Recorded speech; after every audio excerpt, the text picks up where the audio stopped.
Do you know what AI actually stands for? It's artificial intern.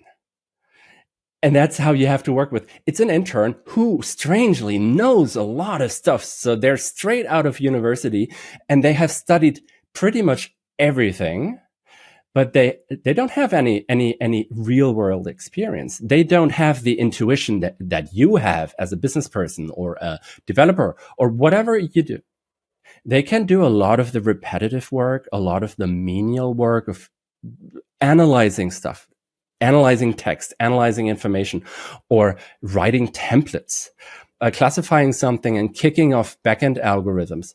This is what they're really good at.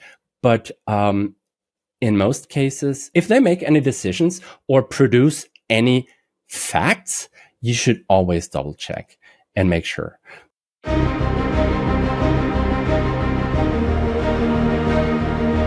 Welcome to Startuprad.io, your podcast and YouTube blog covering the German startup scene with news, interviews, and live events. AWS is proud to sponsor this week's episode of Startuprad.io. The AWS team compromises former founders, CTOs, venture capitalists, angel investors, and mentors ready to help you prove what's possible. Since 2013, AWS has supported over 280,000 startups across the globe and provided $7 billion in credits through the AWS Activate program. Big ideas feel at home at AWS. And with access to cutting-edge technologies like generative AI, you can quickly turn those ideas into marketable products. Want your own AI-powered assistant? Try Amazon Q. Want your own AI products? Privately customize leading foundation models on Amazon Bedrock. Want to reduce the cost of AI workloads? AWS Trainium is the silicon you're looking for. Whatever your ambitions, you've already had the idea. Now prove it's possible on AWS. Visit aws.amazon.com/startups to get started. Dennis Traub is a developer advocate at AWS where he guides companies through the safe adoption of emerging tech with a deep background in cloud security, developer enablement, and generative AI integration. Dennis helps teams test, iterate, and learn without putting the data or business at risk. Today, we unpack the AWS playbook for starting with GenAI, even if you're just getting curious. Dennis, welcome to Startuprad.io. And for every podcast aficionado, we may add that you have been the original voice of the German AWS podcast. Oh, thank you, Joe. Thanks everyone for listening. Is it even still true with the AWS podcast? It has been. That was during COVID. I started that during COVID. I put out, I think, 50 episodes or so until traveling started up again. And unfortunately, I wasn't able to continue. But a few of my friends and colleagues here in Germany actually picked it up and are still continuing it. Anyway, thanks for having me on the show. And right in the introduction, you mentioned something I think that's really, really dear to my own heart and probably to most of your listeners. What's the ROI in AI? I think that's a question that many people have, including myself, quite often. So I'm happy to talk about this today. When people talk about AI, what comes to mind is ChatGPT doing everything with it, but it's a chat window plus what has been in the news on and off is Elon Musk's Grok for either very great or very bad answers. So everybody who's only heard about that, how could you get started safely with Gen AI? Well, I think most importantly, first of all, it's important to understand what generative AI actually is, how it works. Not in detail. You don't have to. I don't have a PhD in math. I don't really understand math, but you don't need to have that. But it's important to have a foundational understanding of how these models work and specifically what they are not. They are not people. They are not human beings. Even though they talk like human beings. And Andrej Karpathy, one of the people who do a lot of foundational work in AI, he actually said LLMs are like stochastic simulations of people. So they behave like people in a certain way in terms of putting out text saying something, but they behave like this friend that some of you may have had in the past. I certainly did. That person who knew everything, and when you asked them anything, they would have an answer, and they were so convincing with what they said. But once you started questioning, you might have realized, well, maybe it's not really what they're saying, or maybe they are not as sure as they think they are. So I try to compare AI models, generative AI language models, compare them with this kind of friend who would like to know a lot and probably knows a lot as well, but sometimes confuses things and isn't really aware, or doesn't want to show any weakness and tries to bring across whatever they come up with as convincing as possible. And that's what's really important. AI does not know anything. AI has been trained on the entire internet, basically, on a lot of text material. And what they do internally is just whenever you type something, whenever you send something into the language model, it looks at what you wrote, and then it compares it to what it has read in the past. And then it comes up with, well, when I had this sentence, most of the time, the next word was this. So it learns during training, it learns to relate concepts with each other without actually understanding the concept. Take a cat and the word flurry, and an LLM sees these words together very often when being trained on the internet.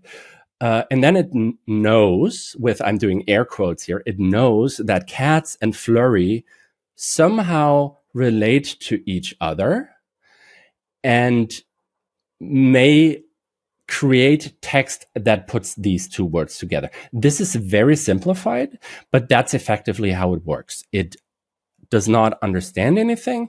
It is extremely well trained in terms of pattern recognition, and it repeats patterns that it originally saw. And many of these patterns have been scientific papers, lexical articles, and all kinds of information where people convincingly describe what they are talking about, because they are convinced, because most of the time it's actually true. And the model just adapted this way of communicating. That's why it sounds convinced.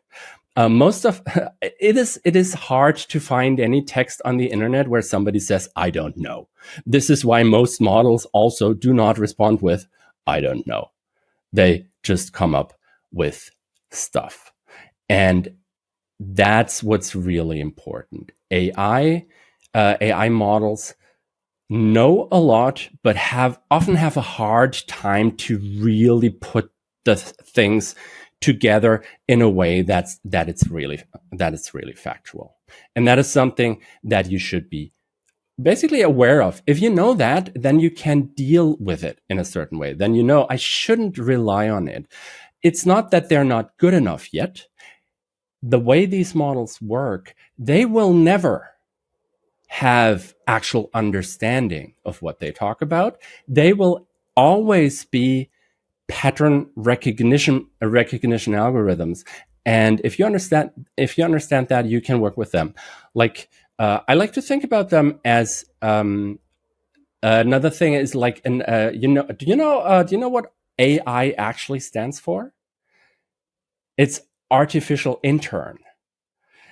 And that's how you have to work with. It's an intern who strangely knows a lot of stuff. So they're straight out of university and they have studied pretty much everything, but they don't have any real world experience. They don't have the intuition that you have as a business person or a developer or whatever you do.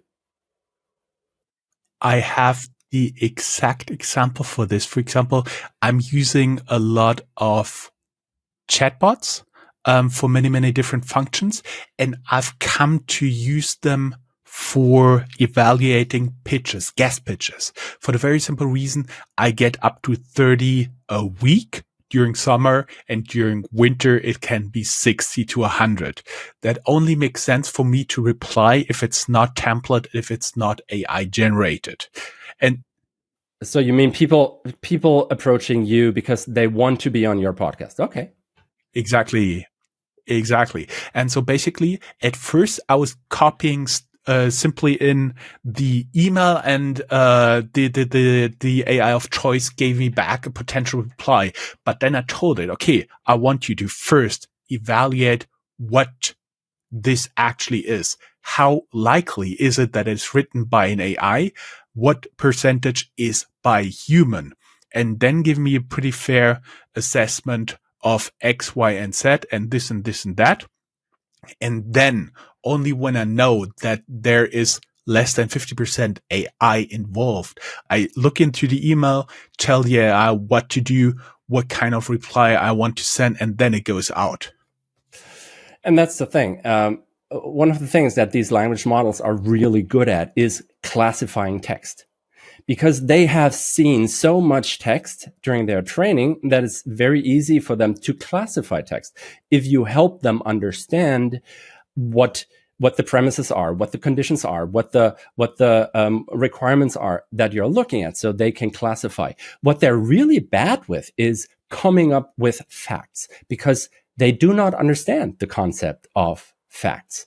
They're just numbers, and text can be represented as numbers, which is why summarization, classification, and similar tasks are very easy, but there is no actual understanding. And the use case you just described is, I would be interested in understanding how many false positives you have in terms of how many supposedly AI generated pitches you unfortunately sort out, because maybe the model or maybe the person actually writes like an AI, and it's getting harder to actually distinguish between well-trained AI language models and actual human beings. There are some indicators right now. They may be out of date by tomorrow because things evolve, and especially people who build systems based on AI to actually obfuscate the fact, to hide the fact that they're using AI. They're working on this as well. But let's get back to the intern, the artificial intern. Like every intern, especially if they know a lot, they're fresh from university, they are really excited about the job, and they are really excited about learning about what they can do, about your industry, about your use case, your products, your customers. At the same time, they have no intuition. They don't have any real world experience that they can reflect on whenever they approach a new task or have a new challenge, to reflect on and say, well, I saw something similar sometime in the past and it worked this way. And they can start abstracting and mapping and matching and coming up with solutions. They just know their textbooks. They know what they studied. They don't have the intuition. So it's your job, if you work with an AI, it's your job. You can give them a lot of tasks, but you always have to double check. They can do a lot of the repetitive work, a lot of the menial work of analyzing stuff, analyzing text, analyzing information, or writing templates, or classifying something and kicking off backend algorithms. This is what they're really good at. But in most cases, you should really have a look at what, if they make any decisions or produce any facts, you should always double check and make sure. Mm-hmm. What I've found is they're really, really good in, for example, you give them like 10 bullet points and a lot of keywords and say, okay, write me text from that. They're excellent. They're saving me a hell lot of time by doing that. I see an email, I say, okay, I want this, I want this, I want that. Because when you get tired and English is not your native language at 10 p.m., it gets really, really difficult to formulate a straight, easy to read email, and that's when it comes in quite handy. But I wouldn't necessarily hand over my mailbox to Gemini or ChatGPT or Claude. And that's the point. I just want to know, we cannot hand over the mailbox. So how do we get to really start safely as a company with AI? Most importantly, don't give any AI system the keys to the kingdom. And your mailbox, especially if you're a founder, most likely is your key to the kingdom. That there are many agentic orchestration systems out there that allow to just connect to your Gmail account or to Outlook, whatever, or your calendar, to connect to your data sources. It's useful as long as you don't let it act on this information. Or at least not let it act without you double checking before it actually acts on this information. Because in fact, it would be able to delete all your emails, including important information. It may be able to actually send an email to somebody, and it may not be the mail that you want this person to get. So there's certain risks whenever you give an AI or anyone, like the intern. Would you give your intern access to your mail account? I just had in mind as when you said, for example, my wife has a pretty common first name, and instead of sending her an invitation to a date, I send it to a potential client. The AI could do that because it's the same first name, right? Right. The AI could do that. But on the other hand, there's another risk. And that's actually data privacy and security. Because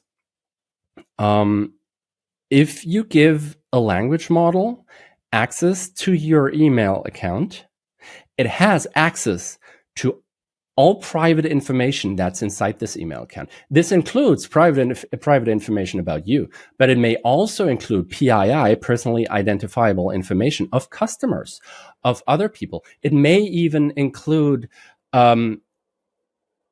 specific sensitive information like health information or like relationships between a lawyer and client. And there are certain pieces of information that at least in Germany, there's even more protection around it. And you can actually go to jail if you expose your client's health information or your customer's health information. You can go to jail for that. And it's you. It's not your intern who goes, it's you who goes to jail for it. So what's really important to acknowledge is the fact that in your emails, there's a lot of personal information, whether it's sensitive or not. It is personal information. And as soon as you send it to a model, you need to be aware of how the provider of this model interacts with that data, whether they store it anywhere, whether they send it somewhere else, whether they keep it secure, whether they just throw it away and not store it at all. All these, this information is really important. So as soon as you give a language model access or an agent access to your mailbox, you give the model provider access to personal information. You give your model provider technically access to all the private information that your customers, that your family, that you yourself have entrusted your mailbox with. And I mean, even if your customers wouldn't care, it would be a GDPR headache. Because as soon as you send that to OpenAI or any other public provider that provides like a public interface, maybe even without any price tag, you send that information somewhere else, and you as a company have no information about what happened to this data. You lose control over this data, and by losing control over the data, you effectively violate GDPR and maybe other laws too. So it's really important to understand that if you build an AI system that has access to your mailbox or any other proprietary or private information, you need to make sure that you understand the terms and conditions of the model provider that you're working with. You need to understand what do they do with your data? Do they use it for model training? Do they store it somewhere to make it available to authorities when they ask for it, for instance, or maybe even outside the European Union? This is a very important piece of information, especially if you work with publicly available APIs, and even more so if you work with APIs or providers that don't charge you. It should be a fairly well known fact nowadays that if you don't pay with money, you usually pay with data, especially with services on the internet, and that's most likely what happens with many providers. I'm not going to name any names. It is up to you to have a look at the actual conditions, and there are ways to work around that. Most major model providers provide ways to use their models that are GDPR compliant, or that allow you to use these models GDPR compliant. The models themselves are never, or a tool that you use is never GDPR compliant by itself. It's always about the way that you use it. But most commercial model providers actually have options that allow you to build GDPR compliant systems with their models. But it's usually not their chat interface. That is exactly because what I was going for, because why wouldn't you start with a chatbot, and how would you look in a company, like on a meta level, for the first real project they can use, they can do with AI? And I have to admit that made me a little bit nervous, because currently I have somebody coding an AI-based chatbot for my website here. So there's two questions. The first question, why I wouldn't use a chat, why I wouldn't build a chatbot. And the second question is what I would look at when I would go into a company, or I would think about a use case that would actually make sense. And that's an interesting question. First of all, I would not necessarily say I wouldn't build a chatbot. A chatbot can be a good use case, but most of the time it isn't. The thing is, let me step back just one little bit. We, as in everybody who's trying to use AI or trying to figure out how to use AI in a useful way, are we're falling in a certain trap. And it's completely normal to do that. We are trying to solve problems that we have. Most of them we have already solved, or the problems are inside of what we can imagine fairly easily. And that reminds me of back in the day, back in the 90s, when the World Wide Web became a thing. I don't know if you had been around. Joe, you probably have been around. I have been around. I don't know about the listeners, but if you have been around back in the day, when we started building websites or web pages or home pages, as we called them back then, we were mostly trying to replicate what we already knew. So we had yellow pages on the internet where you could find web pages like yellow pages with classification systems that were based on traditional libraries. Everybody had a home page, which was more or less a business card. And we tried to replicate print material onto the screen, which was really hard because most screens, MySpace. even before that, most screens only had 800 by 600 pixels. Early HTML didn't really allow you to position stuff. It's still hard nowadays, but back then it just didn't work. The lineup lines, so the connections to the internet were so slow that you couldn't really use images. And it was really hard. So every company said, well, we know we need to be on the internet now, just like they say nowadays, we need to use AI, but it doesn't really work. And where's the ROI? in this? Where's the ROI in putting my brochure, my print brochure, onto the screen? And it's terribly slow for customers to load and display. Or what sense does it make? Do you know what came to mind when you talked about terribly slow? The sound of a dial-up connection. Right. Exactly. And that's the thing. We tried to solve traditional problems with this new tool, with this new technology. We tried to use traditional means and just map them onto the screen. And that didn't work because the screen is not made for printed stuff. The screen is not a thick yellow pages, a tome of addresses, of phone numbers for businesses. That's not what it is.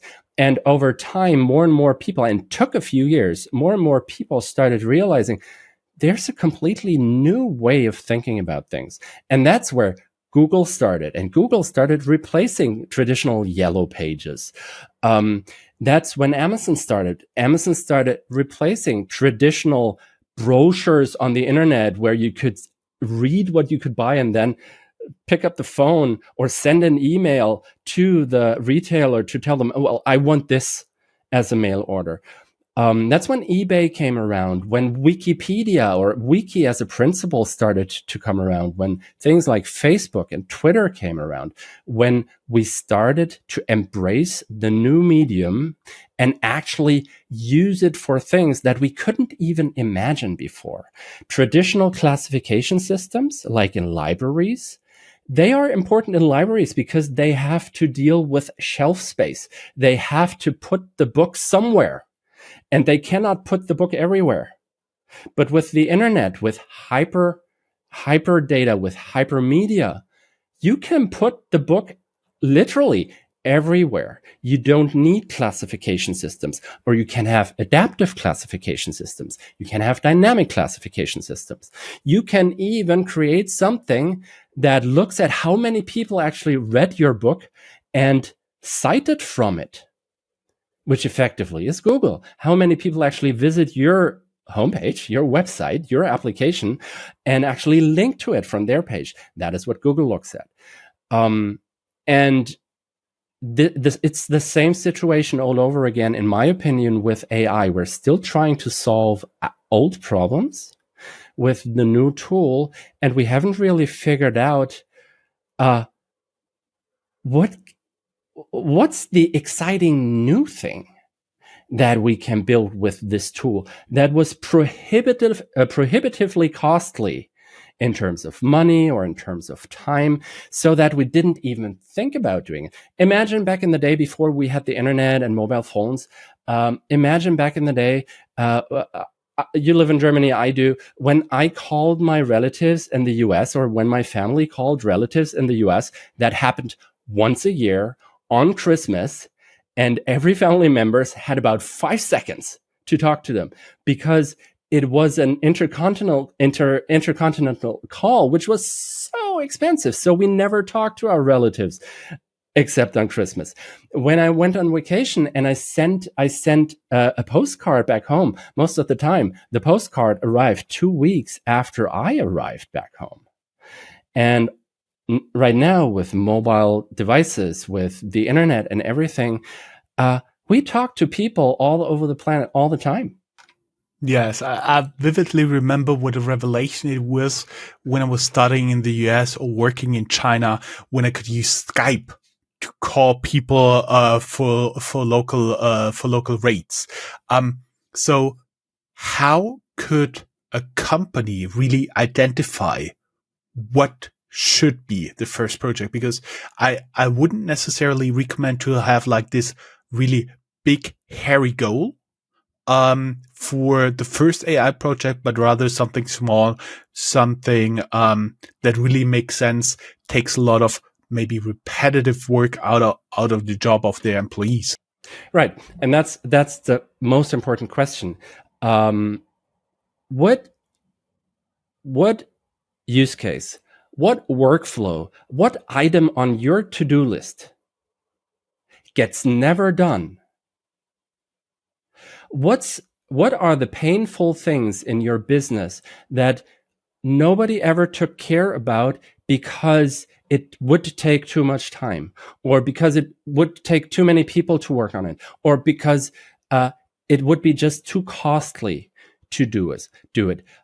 What are the things that if you had a magic wand and you could make them go away? So the daily tasks, the menial things, the things that bother you all the time, but they need to be done, or they should be done, but I don't get around to doing them because I have so much to do.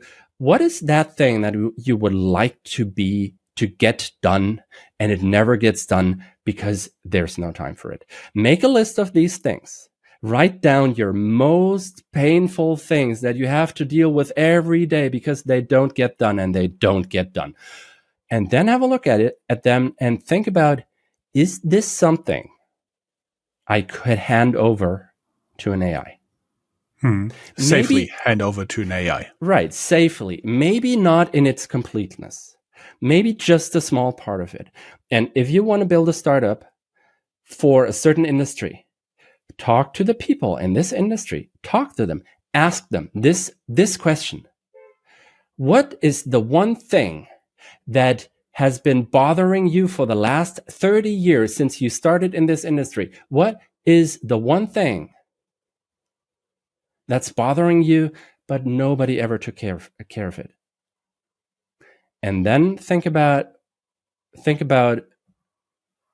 whether this could be something that you could hand over either in part or maybe even completely to an AI.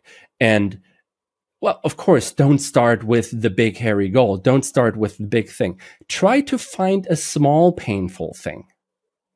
Create a solution for it. And then go back to the customer, go back to the market, go back to the person you talk to in the industry, or go back to yourself if it's for yourself, and see, does it actually... Do you know, Dennis, what my consultant mind was making of what you say? Basically, you put a lot of your employees into brainstorming session. They come up with 20 problems. You cut it down to 10 problems that are really efficient if you could automate or partially automate them, and then you start with the easiest.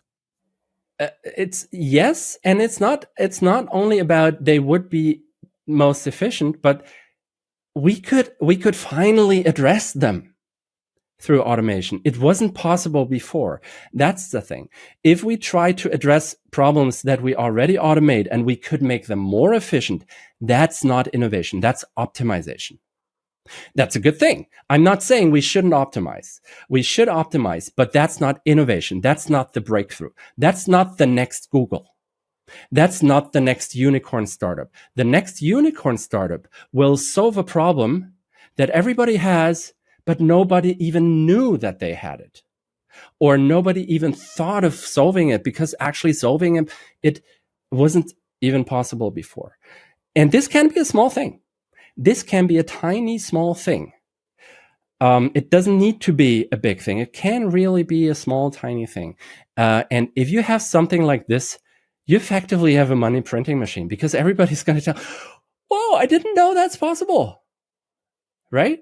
I don't have the solution for you, so I cannot tell you it's this or that thing. That is something that you need to look into with your specific expertise, with your intuition, with your background, with your creativity. But what we've been doing most of the time with AI in the last 2 or 3 years really was trying to use AI to solve problems that we are already solving and making them more efficient, making them less costly, reducing cost. Unfortunately, firing people and replacing them with AI to then figure out, well, maybe that wasn't needed those people, right? Maybe it wasn't the best idea. Maybe we shouldn't have listened to the promises of AI now replacing everyone. AI is something that can help you solve new problems. And AI shouldn't be used to solve a problem that's already been solved. unless you are in the optimization stage. Big enterprises may be in that stage, and big enterprises may be doing the right thing when they're looking at their processes and workflows and everything and think about, well, where are the bottlenecks? Can we apply this to individual bottlenecks in here to make the overall process more efficient or more scalable or whatever? But especially in the startup space, you want to innovate, and innovation is creating something new or solving a problem that everybody thought was not solvable or didn't even think about solving because we didn't think about calling our relatives in the US every day because it just wasn't possible. It was too expensive. Right? I see. I would be wondering what for our audience would be their first GenAI use case idea and what's holding them back from trying it. Drop your comment or DM us on LinkedIn. We'll be back after a very short ad break.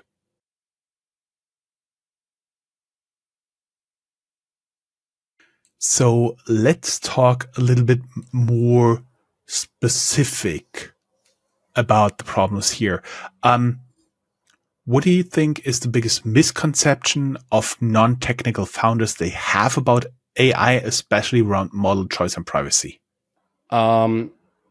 There's two misconceptions. One I mentioned earlier, that is that we mistake these things for humans because they use human language, and that's the way our brains work. If somebody talks to it or to us or uses human language, our brain automatically thinks it's a human being, and by thinking this, starts to make assumptions, and many of these assumptions just aren't true. And these assumptions lead us down a path where we get disappointed, where we get frustrated, where we feel like, well, this just doesn't work for me. AI just doesn't work for me. It isn't there yet. It will never be a human being. It will never be able to actually replace a human being in that sense. However, its capabilities are incredible, but they are slightly different. So that's the first misconception. And one of the things that we tend to do is give it names, and which makes it even harder for us. Like I remember we had, I can say it because I don't have a device in here. There's Alexa from Amazon. Alexa, the device, which uses human language. It talks to us.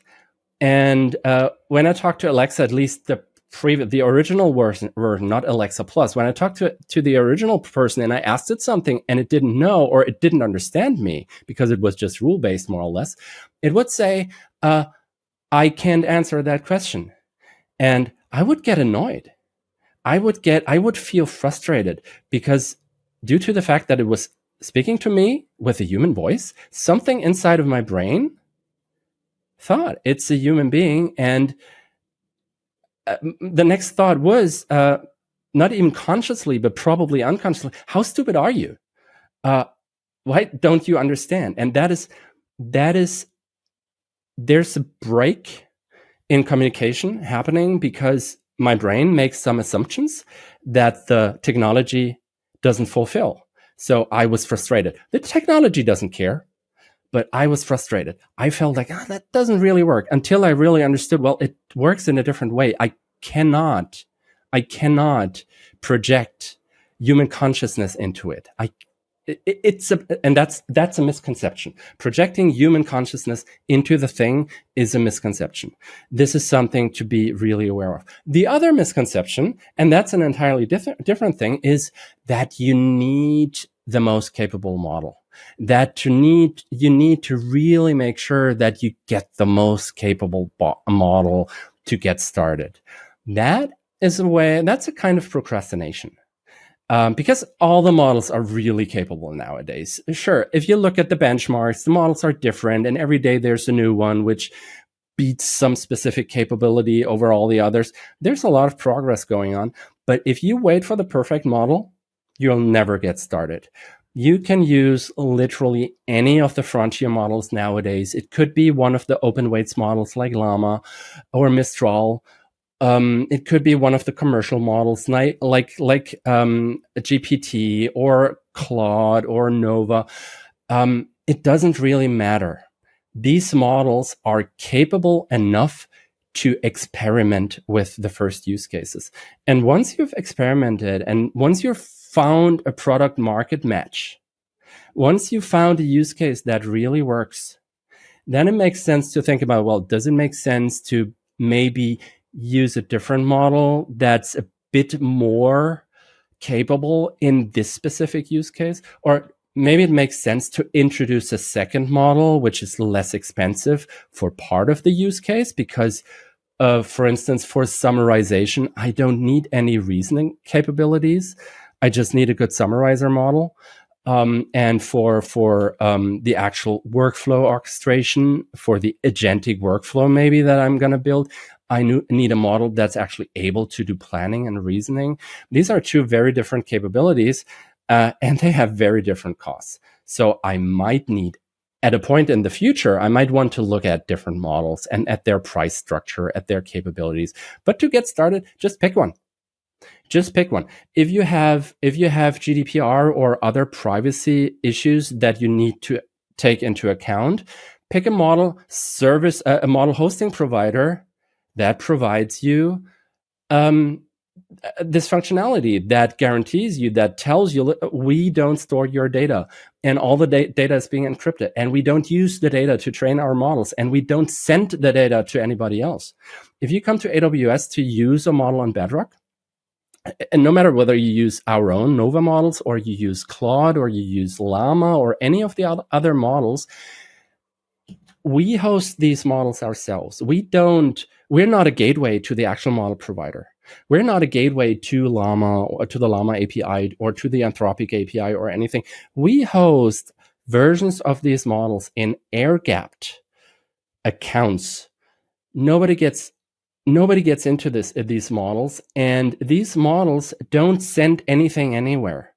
Everything that happens is just your request gets sent into the air-gapped account, gets handed over to the model. The model itself is stateless. It doesn't store anything. It just takes your data, loads it into its GPU along with the model with the model weights, processes that, and then it sends the response back. And everything else just goes back to sleep. There's nothing that we store. And we do store, obviously we store telemetry. We store that you actually called the model and how many tokens you use, because that's how you ultimately pay for that. But we don't do anything with your data. We even have models running in Frankfurt that you can use, so that you don't even have to send your data to the US. We even provide access to these models through our own backbone, so you don't even have to use the public internet if you want. That's what model hosting providers like AWS provide. It's a little more costly than just going to ChatGPT or to Claude.ai or to the Llama API. It's more costly, but on the other hand, we have different terms and conditions, and we make sure that you will be able to build GDPR or HIPAA or whatever compliant workloads using these models. And that's an important point. If you have PII, if you need to take GDPR into account from day one, make sure you work with one of the providers that actually give you these capabilities, give you access, give you encryption, make sure that they don't use your data in any other way, so that you can safely say in your own audit and to your own customers, I know where your data is going, and I guarantee that it's not being handed over to somebody without my knowledge or without your knowledge as a customer. That's the important thing. But to get started, I might even really start with a use case that doesn't even need these complexities, because it introduces complexities. And that's the thing. As soon as you need to work with sensitive data, you have to think about these things. You may have to think about, even if you have a workflow that uses data from your database, which goes through a model in a GDPR compliant way and gets displayed somewhere to a client, you still need to make sure that the data isn't being displayed by accident to somebody who shouldn't have access to them. So you need to be able to ensure authentication, authorization. You need all the security and compliance mechanisms that make sure that not a random person on the internet or just a random person inside of your company is able to just use the agent and access your customer data. I see. I was wondering for our audience, if you could safely test any AI idea without risk, what would you build? Tag us or reply to us on Substack or with your moonshot. I have 2 final questions for this interview, Dennis, because we are already recording for more than 45 minutes. But I do believe there are very important thoughts before you even start thinking about applying AI. And we already know you guys support different models. You are more the infrastructure provider for something like this. But I was wondering, have you seen any clever AI adoption stories where companies started small and then scaled rapidly? Well, the first thing really that I would look at is, do I even need AI for that? Many of the things that we're trying to solve with AI nowadays, they have already been solved. And probably in a good and much less expensive and much less ecologically impactful way. If you have a calculator that can add up 2 numbers, use a calculator. Don't ask an AI to do it for you. First of all, it isn't very good at it. Well, they're getting better at math, but why would you start up an entire cluster of big NVIDIA GPUs to get the sum of 2 numbers? You shouldn't be doing that. So first of all, don't try to solve already solved problems. And the second thing really is, again, look at the painful things that nobody ever tackled. Look at something that has been bothering you or your customer for a long time, and it hadn't been addressed because everybody said, well, it just doesn't work, and we don't have the time to do it ourselves. It's actually pretty good closing words.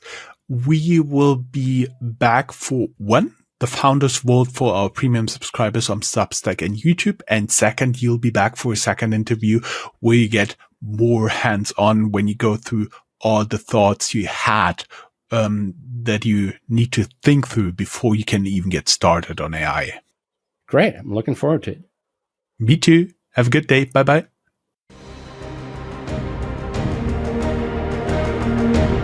That's all, folks. Find more news, streams, events, and interviews at www.startuprad.io. Remember, sharing is caring.